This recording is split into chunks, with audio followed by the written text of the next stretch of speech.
Once upon a time, a prince discovered a young woman being treated like a slave by her own family. He decided to rescue her in an extraordinary way, but what he did 6 months later left the entire world speechless. Stay until the end to find out the shocking truth that changed everything. Prince Alex had spent the last 5 years avoiding exactly this kind of conversation. He'd studied international development in 3 different countries, worked with NGOs in rural communities across Africa, and done everything possible to stay away from the stuffy obligations of palace life in Lagos. But his mother, Queen Naomi, had finally cornered him in the East Wing library with a stack of folders, and that look that meant refusal wasn't an option. "The Royal Youth Mentorship Program needs you, Alex," she said, sliding the folders across the mahogany desk. "These young people deserve someone who understands the real world, not just palace protocols." Alex sighed and opened the first folder. Another privileged kid who needed connections, probably. But the file that caught his attention was different. Zara Okafor, 18 years old, straight A's throughout secondary school, full scholarship to the University of Lagos. On paper, she looked like the kind of success story the program loved to showcase. But something didn't add up. 2 deferred enrollments.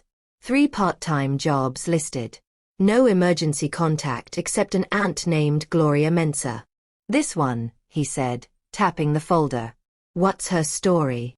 His mother glanced at the file and frowned. "Orphan. Parents died in a car accident 5 years ago. She's been with extended family since then. Brilliant student, apparently, but struggling to transition to university life. She needs guidance." Alex stared at Zara's photo. She had intelligent eyes but looked exhausted, even in a formal portrait. Something about her expression reminded him of the women he'd met in his development work, the ones carrying burdens too heavy for their shoulders. "Fine," he said. "I'll meet with her." He expected another appointment to check off his royal duties. He had no idea he was about to stumble into something that would change both their lives forever. Zara arrived at the palace gates in Ikoyi exactly on time, which surprised the security staff who were used to mentorship candidates showing up late and overwhelmed by Lagos traffic. She wore a simple blouse and jeans, long sleeves despite the heat making the guards sweat through their uniforms. Her phone was an ancient model with a cracked screen, held together with clear tape. Alex met her in one of the smaller conference rooms, deliberately avoiding the formal sitting rooms that intimidated most visitors. She shook his hand with a firm grip, made direct eye contact, and sat down with perfect posture. "Thank you for this opportunity, Your Highness," she said. Her voice was steady, professional. "Just Alex is fine," he said, trying to put her at ease. "Tell me about yourself, Zara. What do you want to study?" "International relations and economics," she answered immediately. "I want to work in policy development, specifically around financial systems that affect vulnerable populations." They talked for an hour about her academic interests, her reading list, her career aspirations.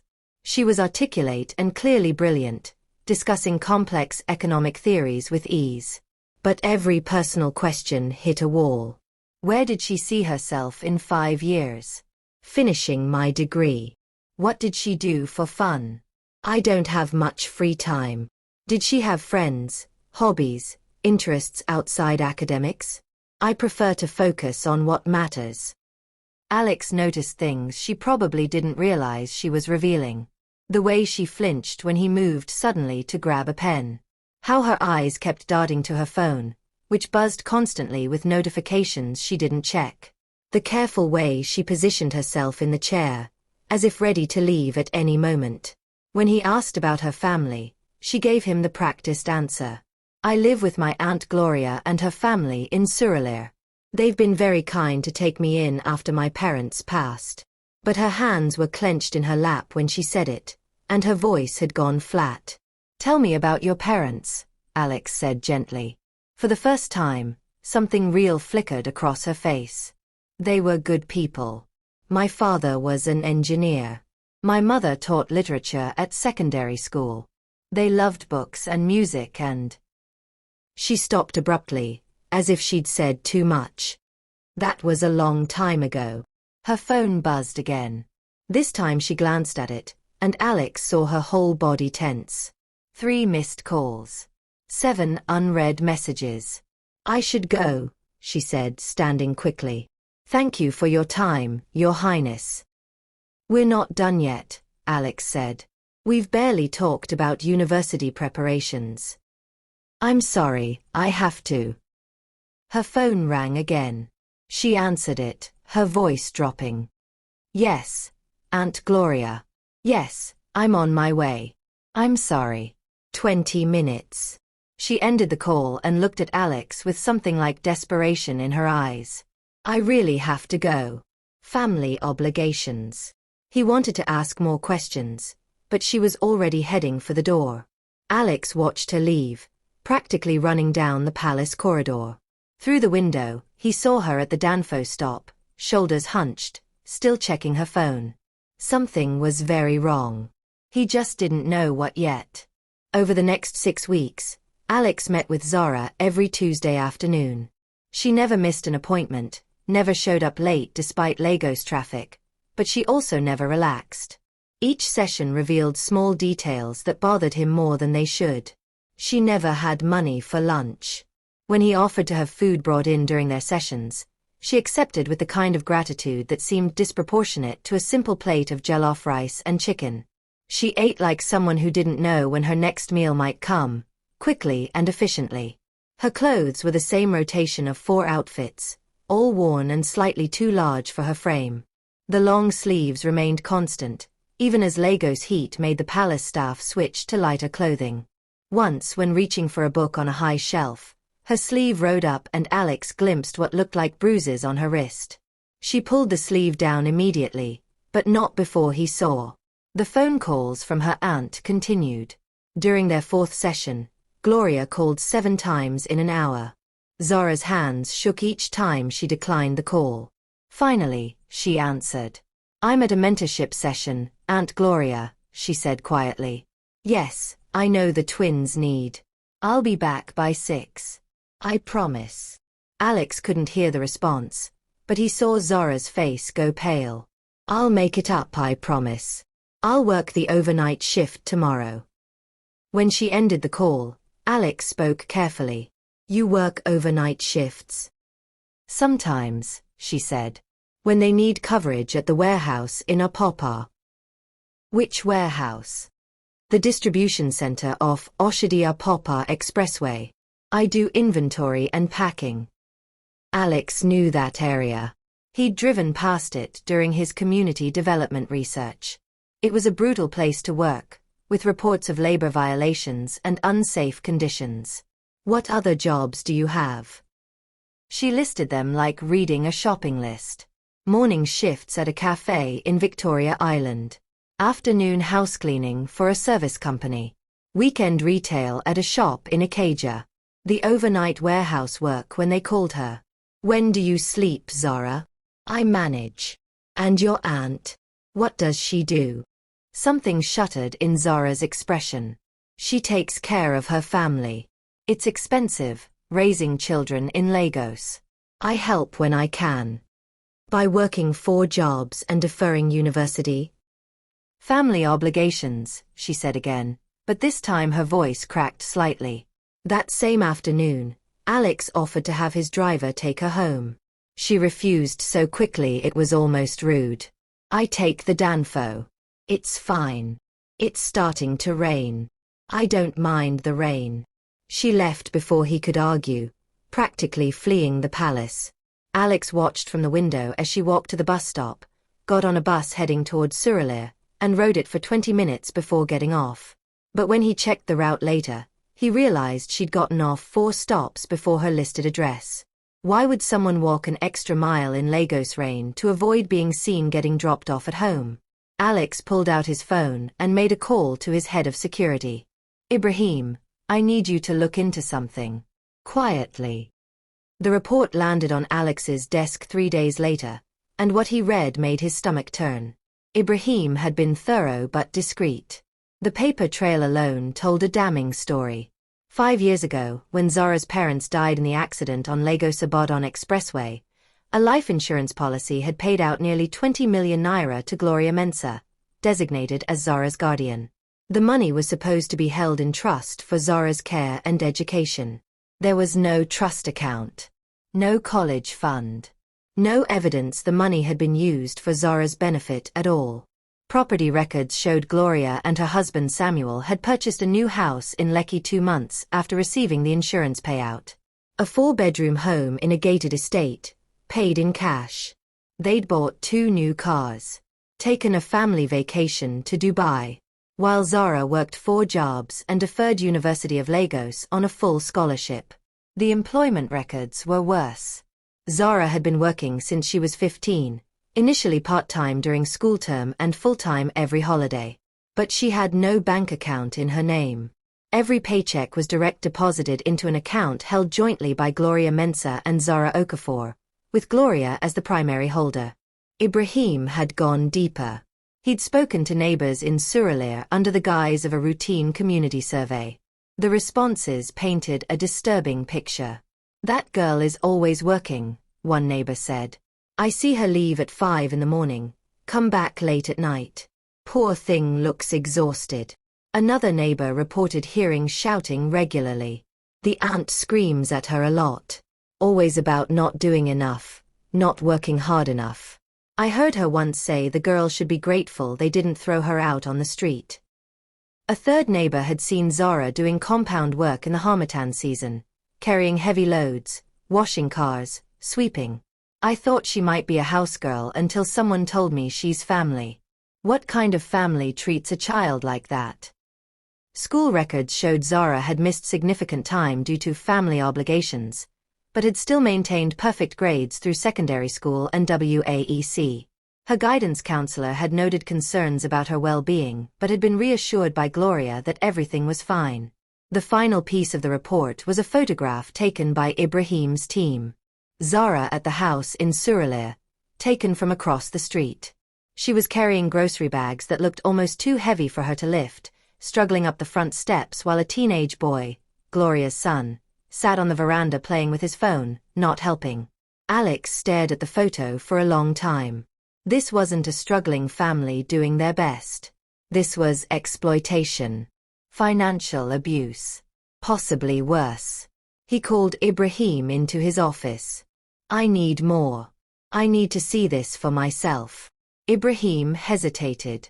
"Your Highness, if you're considering intervention, we should involve proper authorities. Social services, perhaps." "She's 18. Adult social services won't do anything unless she reports it herself, and I'm guessing she's too scared to do that." Alex stood and grabbed his jacket. "I need to know exactly what's happening in that house before I make any decisions." "What are you planning to do?" Alex didn't have an answer yet. But he knew he couldn't ignore this. He'd spent years studying international development, learning about systems of exploitation and abuse. He'd never expected to find it happening to someone he was supposed to mentor, in Lagos, right under everyone's noses. "Just get me surveillance on the house," Alex said. "I want to see what a typical day looks like for Zara Okafor." What he was about to witness would ensure he never slept peacefully again. Alex sat in an unmarked car across the street from Gloria Mensah's house in Surulere at 4:45 a.m., drinking terrible coffee and questioning his judgment. Ibrahim was in the driver's seat, silent and disapproving but loyal. "This is potentially illegal surveillance, Your Highness," Ibrahim muttered. "We're observing from a public street." "It's fine." At exactly 5 a.m., the front door opened and Zara emerged. Even from a distance, Alex could see how exhausted she looked. She had a backpack slung over one shoulder and walked quickly toward the bus stop, glancing back at the house as if afraid someone might call her back. "Follow her?" Ibrahim asked. "No. Stay here. I want to see what happens at the house." For the next 2 hours, nothing happened. The family slept while Zara was presumably at her cafe shift in Victoria Island. Then, at 7:30 a.m., Gloria emerged in a wrapper, retrieved the newspaper from the gate, and went back inside. At 8 a.m., her 2 teenage children left for school. Her husband Samuel left for work at 8:30 in one of their new cars. At 3:45 p.m., Zora returned. Alex watched her walk up to the house carrying 2 heavy bags from the market, struggling with the weight. She let herself in through the gate with a key. "Can you get audio?" Alex asked. Ibrahim handed him an earpiece connected to a directional microphone. It wasn't perfect, but Alex could hear muffled voices through the open windows. "About time you got back." Gloria's voice, sharp and irritated. "The twins get home from lesson in 15 minutes and there's nothing prepared." "I'll start cooking right now, Aunt Gloria." "You better. And did you pick up Samuel's medicine?" "Yes, it's in the bag with the food items." "Which you spent too much on, I'm sure. Do you think money grows on trees?" Alex watched through the window as Zara moved around the kitchen, unpacking groceries, starting to cook. Gloria sat at the dining table, scrolling through her phone, occasionally barking orders. The twins, Gloria's younger children, arrived home and immediately started complaining about homework, extra lessons, things they needed. Zara served them snacks, helped with homework, all while cooking dinner. At 6 p.m., Samuel came home. The family sat down to eat. Zara served them, then started washing plates before they'd finished. "Zara, this soup is too salty," Samuel complained. "I'm sorry. I'll do better next time." "You better. We're not running a charity here." After dinner, while the family watched Nollywood movies, Zara washed dishes, started laundry in the backyard, and then Alex watched her move through the house, sweeping, mopping, working constantly. At 9 p.m., she was still ironing clothes while the family ignored her. At 10:30 p.m., Gloria's son deliberately knocked over a cup of Maltina on the center table. "Zara, clean this up," Gloria shouted. "And you know what? Since you're so careless leaving drinks where they can be knocked over, you can scrub all the floors tonight too." "But Aunt Gloria, I have the early shift tomorrow." "Don't talk back to me.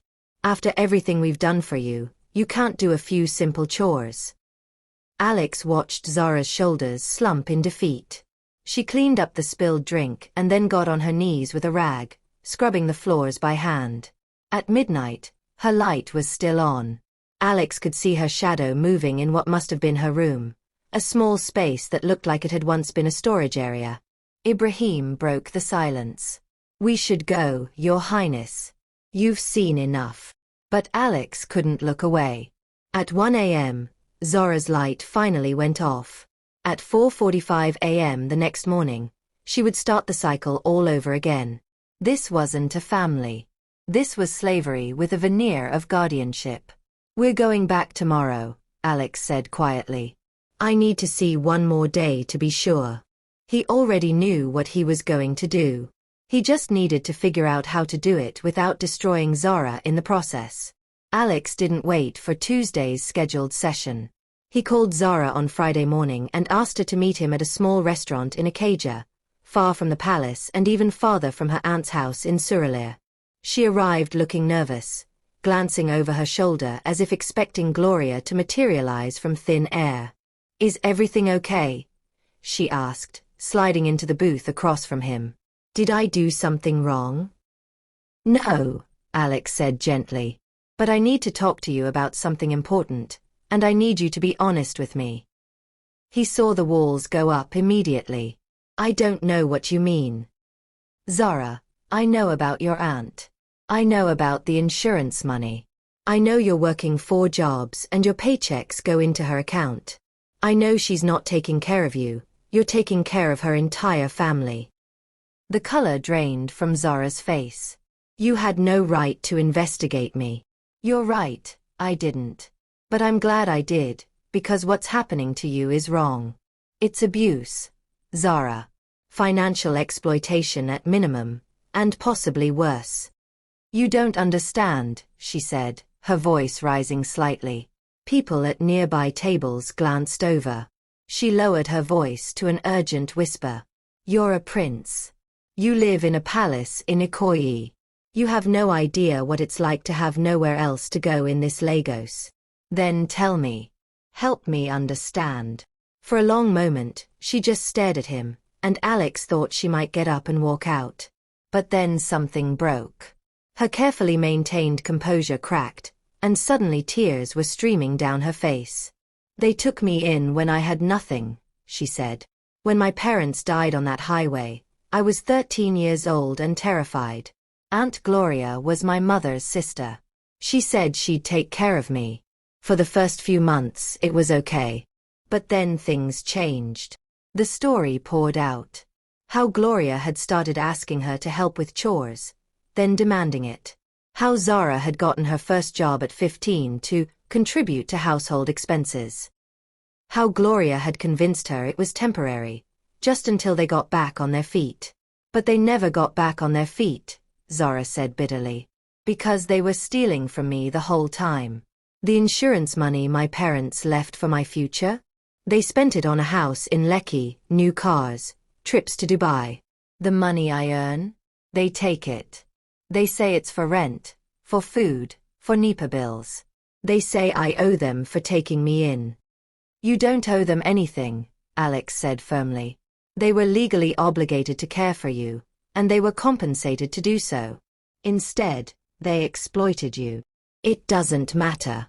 I have nowhere else to go. I have no money saved because they control everything. They have my birth certificate, my bank details, all my documents. If I try to leave, they'll... She stopped, shaking. They'll what? Gloria's friend, Uncle Segan. He's been saying things, looking at me in ways that make my skin crawl. Samuel doesn't care. Gloria doesn't care. I've been saving every penny I can hide, just small change from tips at the cafe, hoping I can get enough to run. But I only have about 8,000 naira. That's not enough for rent anywhere in Lagos, deposits, anything. Alex felt rage building in his chest. How long has this been going on? Since I was 13. 5 years. Zara wiped her eyes. But I'm 18 now, so it doesn't matter. No one will help an adult. And even if they would, I'd end up on the streets. At least now I have a roof over my head, even if I have to work myself to death for it. What if you didn't have to choose between homelessness and abuse? Alex asked. She looked at him with something between hope and suspicion. What do you mean? I mean, what if I could help you? Give you housing, help you recover your documents and your stolen money, support you while you go to University of Lagos. What if you could be free of them and never have to worry about being homeless? Zora's eyes went wide. You can't do that. You barely know me. Why would you? Because it's the right thing to do, Alex said simply. And because I can. I have resources, lawyers, security. I can protect you from them. They'll destroy you in the press. They'll say terrible things about why you're helping me. People will think. I don't care what people think. Do you want to be free, Zara? That's the only question that matters. She stared at him for a long moment, tears still streaming down her face. Then, barely above a whisper, she said, Yes. God help me, yes. I want to be free. Then let me help you. But I need you to trust me, and I need you to be brave enough to testify about what they've done if it comes to that. Can you do that? Zara nodded, and for the first time since he'd met her, Alex saw something other than fear in her eyes. He saw hope. Alex didn't sleep that night. He sat in his private office at the palace, surrounded by lawyers, his head of security, and 2 social workers who specialized in financial exploitation cases. The situation is complicated, said Chioma Adeyemi, the senior lawyer. She's 18, which means she's legally an adult. The family can argue that any financial arrangements were voluntary. She was coerced, Alex said. She was a minor when this started. Which we'll need to prove. The good news is that the insurance money was clearly designated for her care and education. If we can show it was misappropriated, we have grounds for legal action. Chioma pulled out documents. I've already started preparing paperwork to help her recover her identification documents and establish her own bank account. Bayo Lawal, one of the social workers, leaned forward. The bigger issue is the housing situation. If she's living on palace grounds, even in a separate apartment, the media will have a field day. They'll assume the worst. Then we'll be transparent, Alex said. We'll announce it publicly, explain exactly what's happening and why. We'll make it clear this is about protecting a vulnerable young adult from exploitation. Ibrahim, his head of security, looked grim. Your Highness, with respect, your mother is going to lose her mind. The palace has carefully cultivated an image of neutrality and tradition. This is going to cause a scandal. Good, Alex said. Maybe we need a scandal. Maybe people need to wake up to the fact that this kind of exploitation happens every day in Lagos, in Nigeria, and the systems in place don't protect victims adequately. Your brother is in line for the throne anyway, Chioma pointed out. You're third in succession. You have more freedom to take risks than he would. This isn't about the throne, Alex said quietly. This is about doing what's right. They worked through the night, crafting a plan. They would approach Gloria and Samuel Mensah with legal representation, present evidence of financial exploitation, and offer them a choice. Return Zara's documents voluntarily and face civil litigation for the stolen insurance money, or deal with criminal investigations as well. Simultaneously, Alex would arrange for Zara to move into a secure apartment in one of the renovated service buildings on palace grounds. It was small but private, with its own entrance and security. She'd have everything she needed to focus on University of Lagos without fear. The legal team would help her recover her stolen funds and establish independence. Alex would personally fund her education and living expenses until she could support herself, structured as a formal scholarship to avoid any appearance of impropriety. What about the aunt's inevitable media campaign? Bayo asked. She'll go to every blogger and newspaper she can find. Let her, Alex said. We'll have documentation of everything. Bank records, neighbor testimony, employment records showing a child working excessive hours. If she wants to air this publicly, we'll make sure the truth comes out. By dawn, they had a plan. It was risky, unprecedented, and would likely cost Alex his comfortable position in the royal family. But looking at Zara's file, at the photo of an exhausted 18-year-old who should have been excited about university but instead was being worked like a housegirl, he knew he couldn't walk away. That morning, he called Zara to explain what would happen next. She listened in silence, then asked quietly, "Why are you doing this for me?" "Because someone should have done it a long time ago," Alex said. "And because you deserve better than what they've given you." "I'm scared," she admitted. "I know. But you won't be alone. I promise you that." 3 days later, they would execute the plan. Alex only hoped Zara was strong enough to endure what came next. The confrontation happened on a Tuesday morning. Alex arrived at Gloria Mensah's house in Surulere with Chioma Adeyemi, 2 other lawyers, a financial crimes investigator, and a police officer present to ensure the peace. Gloria answered the gate in her wrapper, her expression going from confusion to fury in seconds. "What is this?" "Mrs. Mensah, I'm Chioma Adeyemi, attorney representing Zara Okafor. We need to discuss several legal matters regarding her guardianship and financial accounts." "You have no right to be here," Gloria spat. "Zara is my niece. This is a family matter." "Actually, Zara is an adult and has requested legal intervention," Chioma said calmly. "May we come inside?" Samuel appeared behind Gloria, and seeing the official entourage, his face paled. "Wetin day happen?" They moved into the living room, where Chioma laid out the case with clinical precision. The insurance money that had been misappropriated. The financial accounts controlled by Gloria. The labor exploitation. The failure to use designated funds for Zara's education. Evidence from neighbors and employers. "This is rubbish," Gloria said, but her voice had lost some of its confidence. "We've provided for her. We gave her a home when she had nothing. You received 20 million naira to provide for her," the financial investigator said. We have records showing you spent that money on personal purchases while forcing Zara to work multiple jobs and deferring her education. She wanted to work. She wanted to contribute. Did she want to work, or did you coerce a 13-year-old child into believing she had no choice?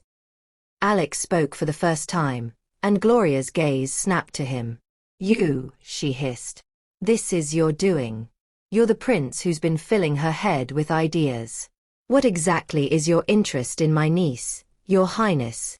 She made his title sound like an insult. A man your age taking such a personal interest in a young girl?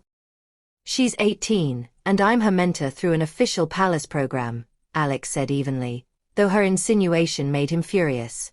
Unlike you, I'm interested in her well-being, not her bank account. We'll sue, Samuel said. We'll go to every newspaper, every blog. We'll tell them you're trying to separate a girl from her loving family for your own sick purposes. Please do, Chioma said. We welcome public scrutiny. We have documentation of everything, including bank records that will be very interesting to the press and EFCC.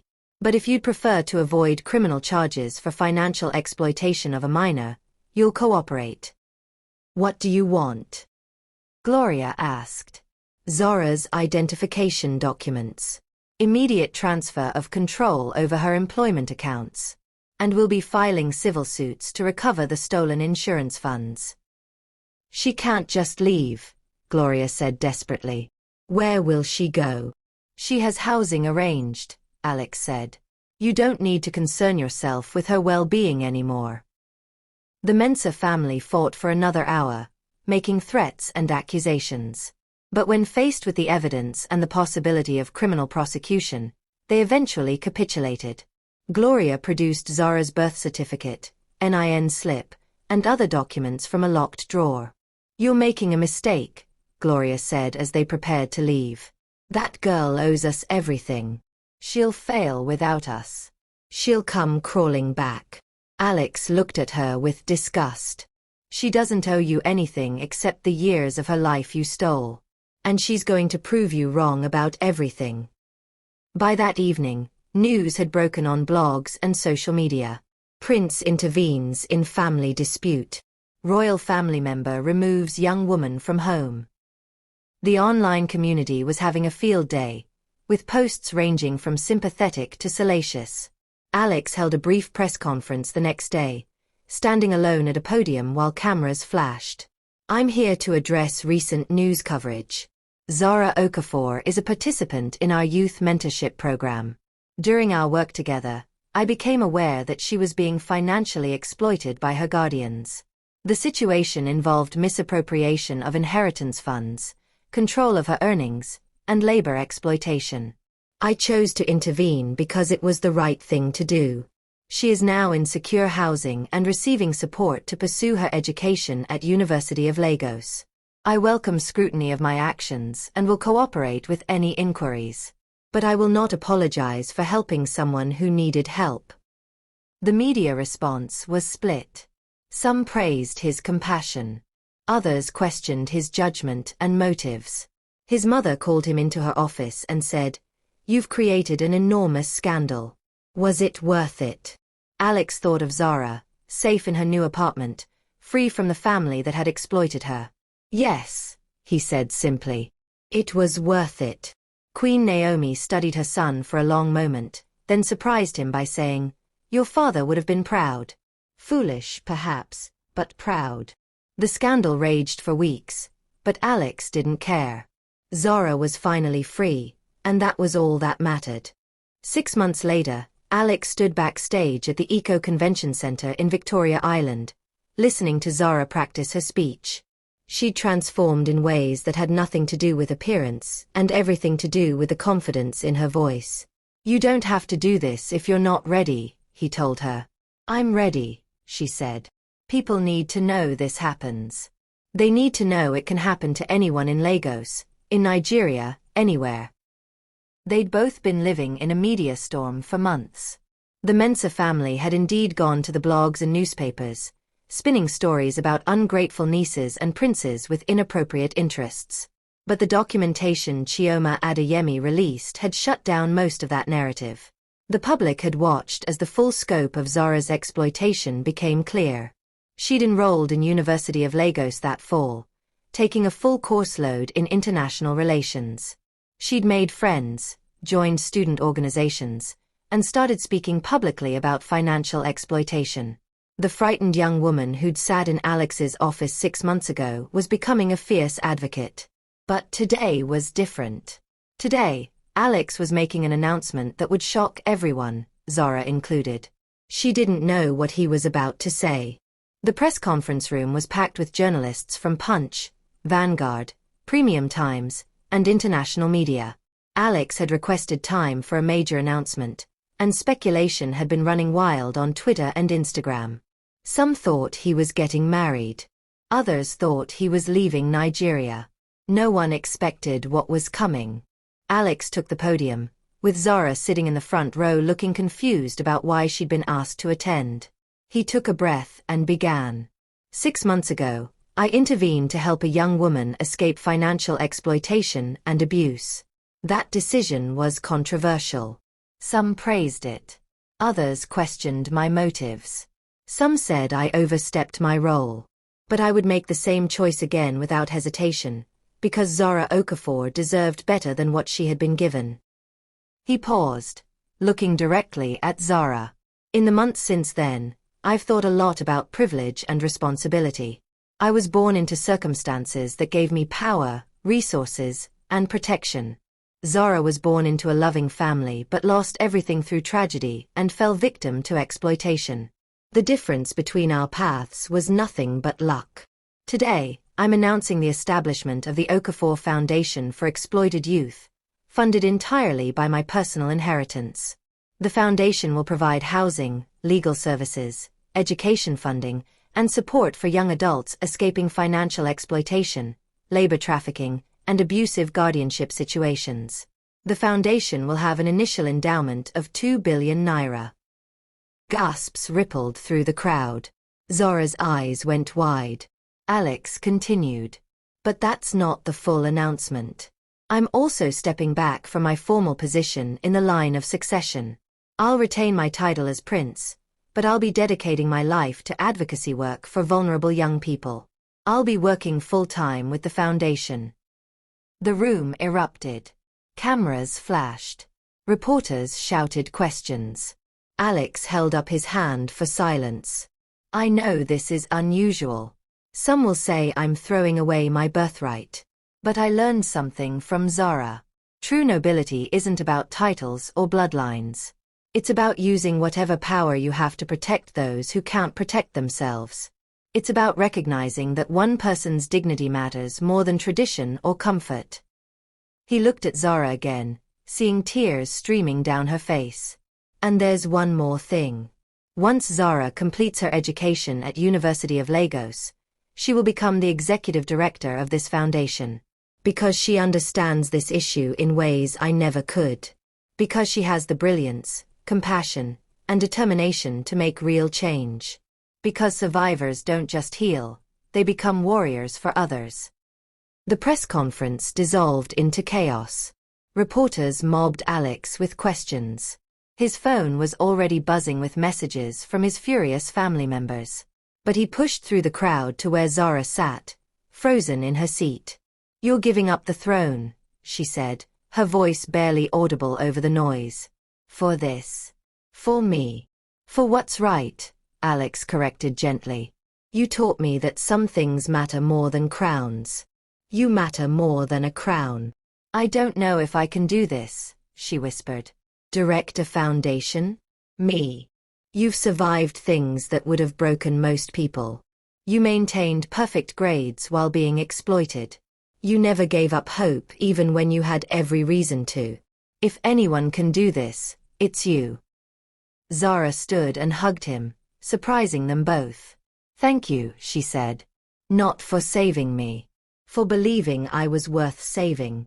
Always, Alex said. The media went insane. The royal family was outraged.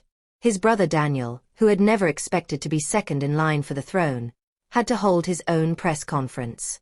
Queen Naomi released a carefully worded statement expressing concern about Alex's decision while acknowledging his compassionate nature. But public opinion shifted.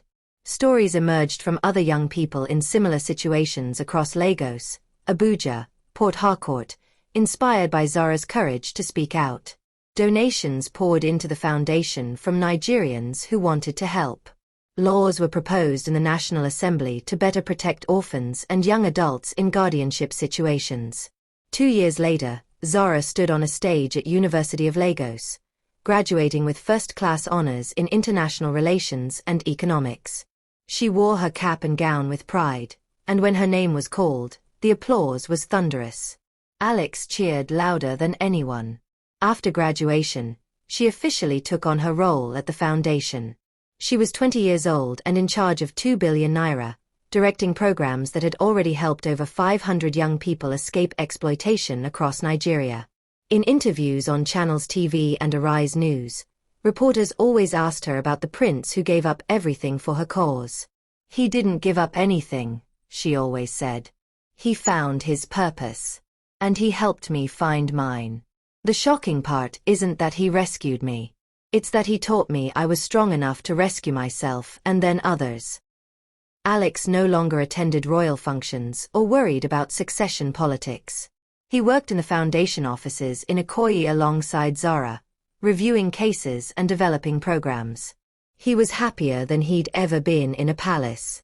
One day, as they reviewed applications for new foundation beneficiaries, Zara looked up from her desk. "Do you ever regret it? Walking away from the throne?" Alex thought about the 18-year-old girl who'd sat across from him in a palace conference room, exhausted and afraid but still hoping for something better. He thought about the confident young woman she'd become, now using her experience to save others. "Not for a second," he said. "This is exactly where I'm supposed to be." And it was. The prince had saved the maltreated orphan from her evil family. But what shocked everyone wasn't the rescue. It was that he proved one person's dignity could be worth more than a kingdom, and that survivors could become the most powerful advocates for change. The girl once treated as worthless now controlled billions and was changing lives across Nigeria. The prince once bound by duty now lived with purpose. And together, they were rewriting the story of what rescue really meant. If this story touched your heart and made you believe in the power of compassion and courage, please don't forget to like, share, and subscribe to Folktales by Inaya. Your support helps us continue sharing stories that inspire hope and change. Drop a comment below telling us what shocked you most about this story, and don't forget to hit that notification bell so you never miss our next powerful tale. Remember, one act of kindness can change everything. See you in the next story.